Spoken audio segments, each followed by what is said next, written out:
We now effectively have a bearded, nose-ringed wizard telling us what we can and cannot hear from world leaders. This is a problem, but the levels of decentralization possible in Cardano might be able to solve it. Ready? Let's go.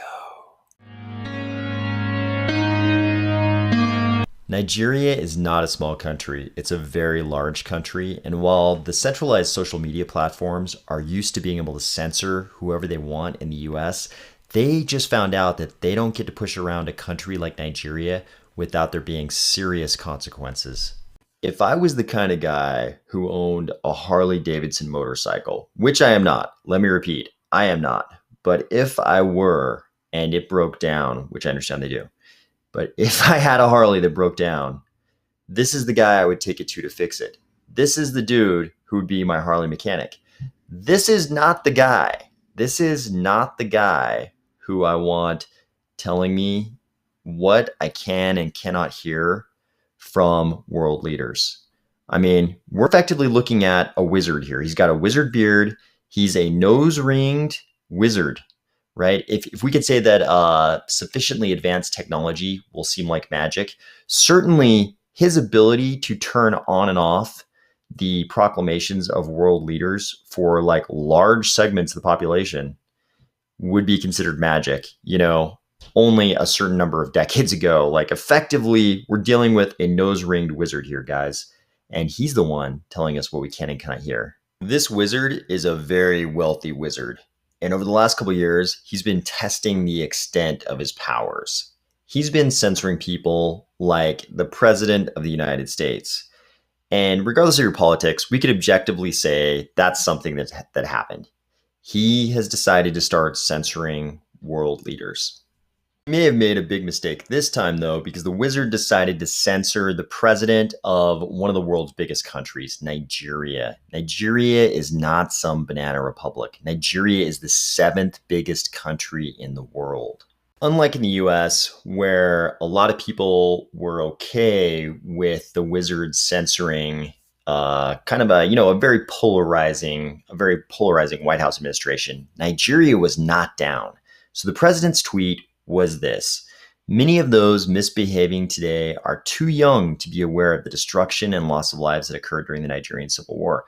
Those of us in the fields for 30 months who went through the war will treat them in the language they understand. So obviously this is a pretty ominous sounding tweet. You hear this and you're like, ooh, man, I hope this could go bad. This portends, possible conflict. But the wizard decided, instead of the world hearing about that, because it's obviously something that the president of Nigeria is thinking, right? He wrote it on Twitter. He's obviously thinking it. But the wizard decided, hey, the world doesn't need to hear that. The world doesn't need to hear that. And I think, the wizard, you could argue, they're making rules. They're making rules for a platform they created. It's their platform. They made it. They get to decide, what communications they proliferate and they don't, right? But the effect of this is very different than what we may have had, prior to centralized social media. If we go back to the days of newspapers, if this had been a press conference, right? If this had been a press conference and, all the large global newspapers were attending this press conference and the Nigerian president had said that over a microphone, the reporters of that press conference would have all taken notes, and it would have been, big headline news in coverage about Africa. Like, hey, the Nigerian president just said something, that, sounds a little ominous. Sounds a little ominous to us. Maybe people should take note of this. And in fact, they would want more. They'd be asking questions afterwards. They would do the opposite of censoring that speech. They would ask questions. They'd be like, hey, does this mean this? Are you saying that? Because they would want the public to know what the president of Nigeria means by that. Not Twitter, right? Twitter thinks, hey, this could incite violence. I won't pretend to know what's going on in their heads. This could incite violence. This could be a problem in other ways. We're just gonna delete that. But in effect, what they're doing is they're sanitizing these world leaders. They're sanitizing these world leaders. So obviously, we also, I think, as global citizens, we also don't want for genocides or any kind of hatred or racism or ethnic, division. We don't want any of these bad global things to be incited by communications. We don't want those things to happen. So of course, we don't want, we're generally as a global citizenry not in favor of communications which would incite those things, right? But this isn't exactly how this works, right? It's like, I know in the minds of the people at Twitter, they're thinking like, oh, we can't allow that communication because it might tell certain people, to go and commit, some kind of violence. But this isn't really how this works, right? If, the kinds of violence they think they're preventing, it's not Twitter is not going to be the major mode of communication of those things, right? It's like the president of Nigeria, has all kinds of channels of secure communication with his military, and with other groups he might be communicating with. If he were going to incite some kind of campaign that would be the kind of thing that would concern, the rest of the global citizenry, he would use those channels to communicate that, right? Twitter is not preventing anything by censoring his tweet. What they are doing is sanitizing his communications, right?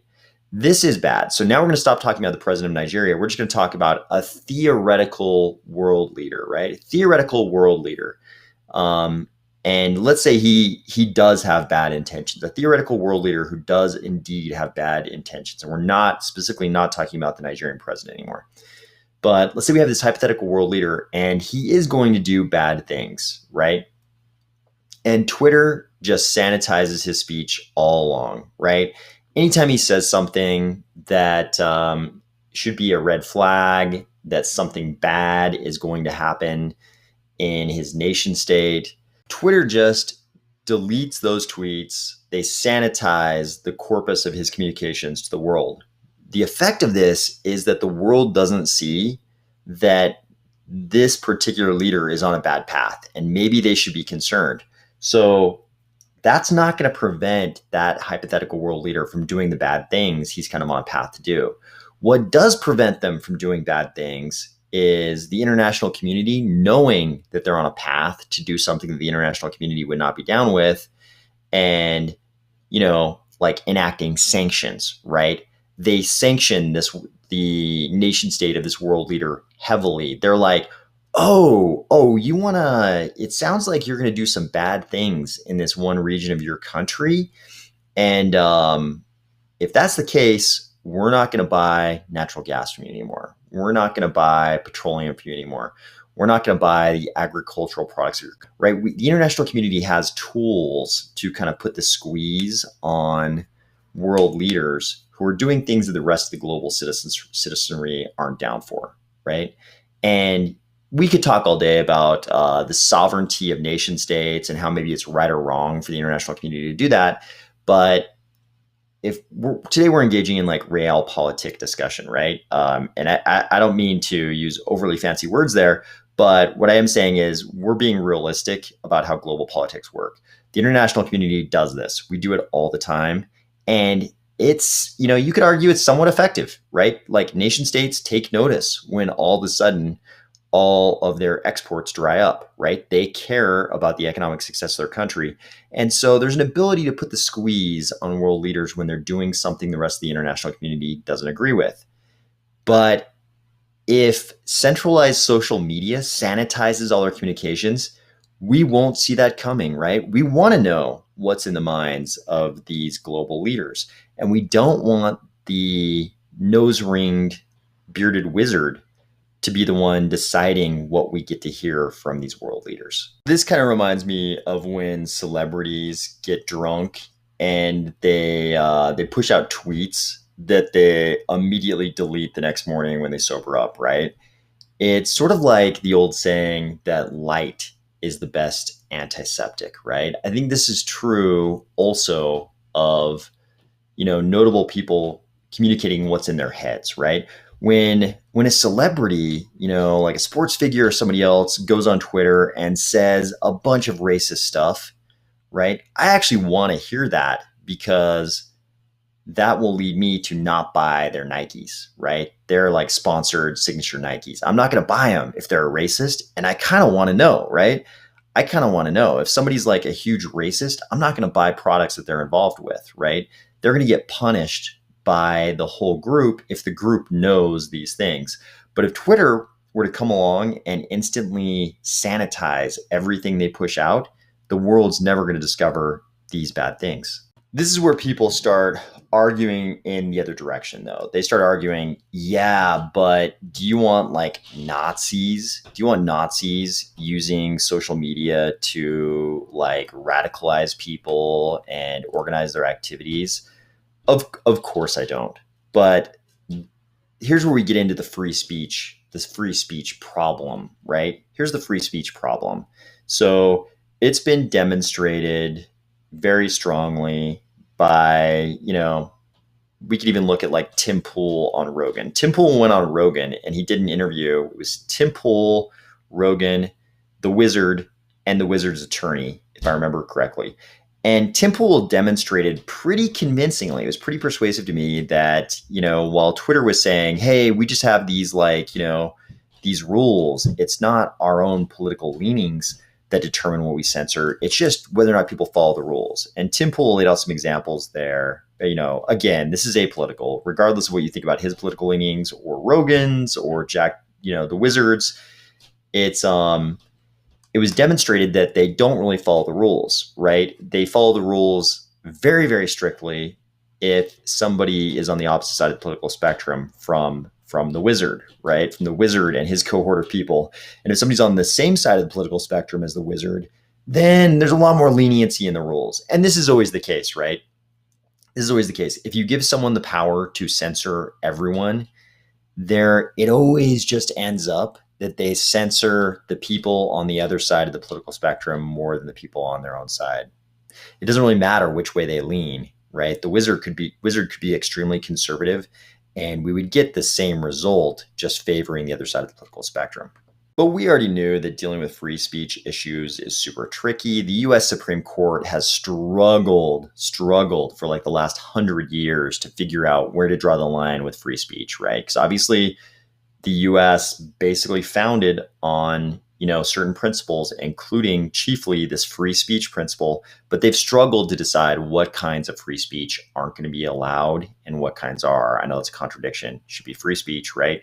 So even going back as far as 1964, the Supreme Court was so beguiled by the free speech issue that we have, one of the Supreme Court justices saying, "I know it when I see it." And that was his explanation of how we decide what kinds of speech totally aren't allowed and what kinds are. And this, of course, is in the context of the obscenity case law in the United States. And we won't get into the specifics of that too much right now.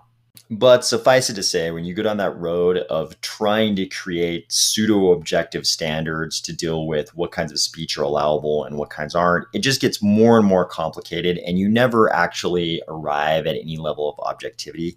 It just gets more and more technical, but it's still subjective. Even a decade after the "I know it when I see it" proclamation in the Supreme Court, we saw this case, Miller v. California, where they're coming up with this pretty subjective 3-pronged test, where people are having to decide whether the work taken as a whole lacks serious literary, artistic, political, or scientific value. And I'm bringing this up to distinguish this from the case with world leaders. The conflict between free speech and obscenity is very different. In that case, we're basically trying to prevent society being polluted by obscenity, rightly or wrongly. In the case of world leaders, in this case, we're talking about the leader of 200 million people.